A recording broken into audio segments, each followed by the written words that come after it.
We visited a number of ancient sites on the way from Luxor to Aswan, including the one at Edfu, dedicated to the falcon god Horus.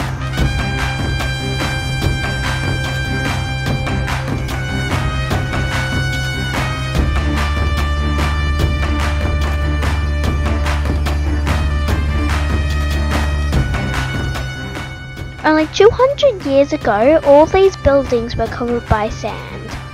Now it's a great place to explore because of all the secret passageways and corridors.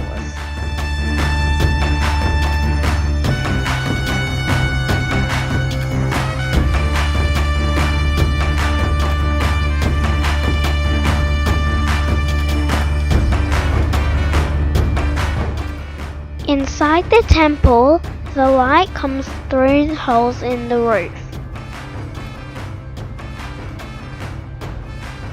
This little chamber holds a sedan chair that was used to carry a little gold Horus statue around on special occasions.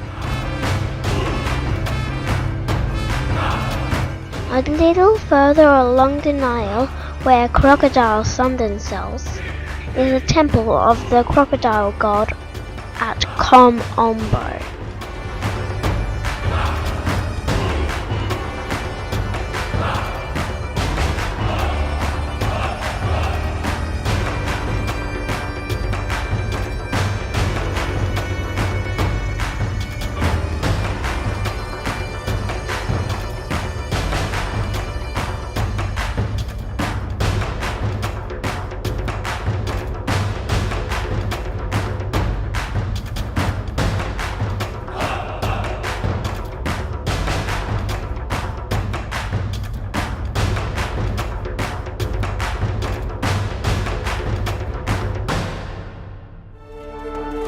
We turned off the main road just a few kilometers south and made our way through the small village to the weekly camel market.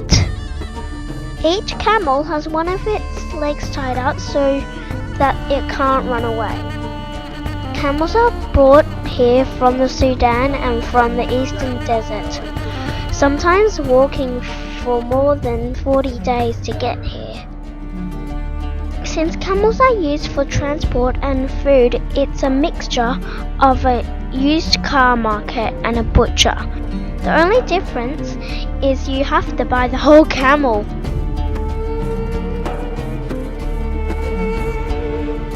Once the deal is done, the camels are loaded into the buyer's truck.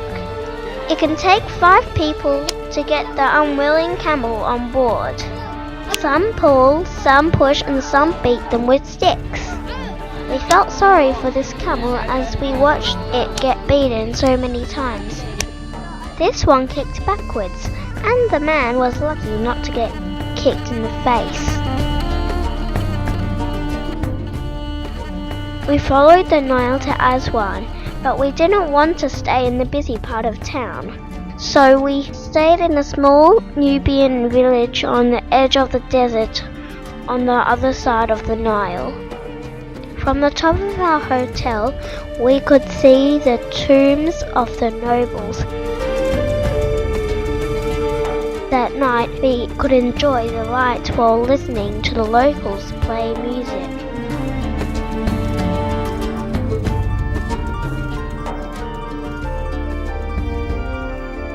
And what kind of food did we eat? Camel casserole, of course. In the morning, we crossed the Nile in a small boat. The boat had a section for ladies, and it had a section for men, and a middle section for families. We made our way along the busy Aswan streets to the market. There was the sound of people haggling and sweet smell of spices and shopkeepers selling their wares.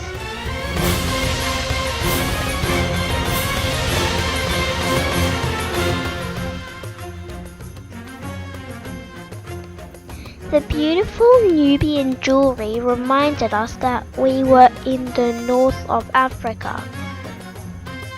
The thousands of tiny perfume bottles reminded us we were in the Middle East. Aswan is also the place where stones were cut for the ancient temples and pyramids. One enormous obelisk is still there, abandoned long ago because of the crack. We wondered if the builder still had his head on his shoulders at the end of that bad day at work. The Aswan Dam was the largest dam in the world when it was completed in 1902. But a high dam was built nearby with Soviet help in 1971 and generates electricity for the town. After the building of the old Aswan Dam, the Temple of Isis was swamped for 6 months every year by the high waters. Travelers would take rowing boats and glide among the partly submerged columns. In 1972, the entire temple was moved stone by stone to a nearby island and reconstructed 20 meters higher to keep it safe. This giant jigsaw puzzle took 8 years to put it back together.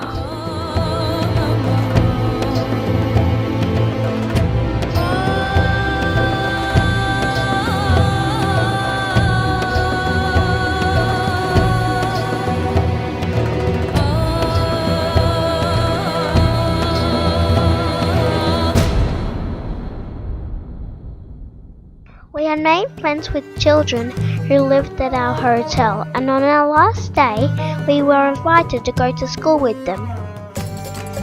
We made our way through the clean streets of the village and past many colourful houses.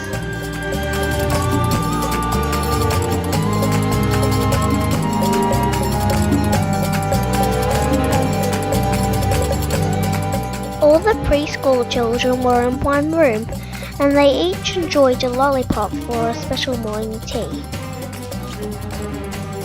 Old children were crammed into another room and enthusiastically recited things to us.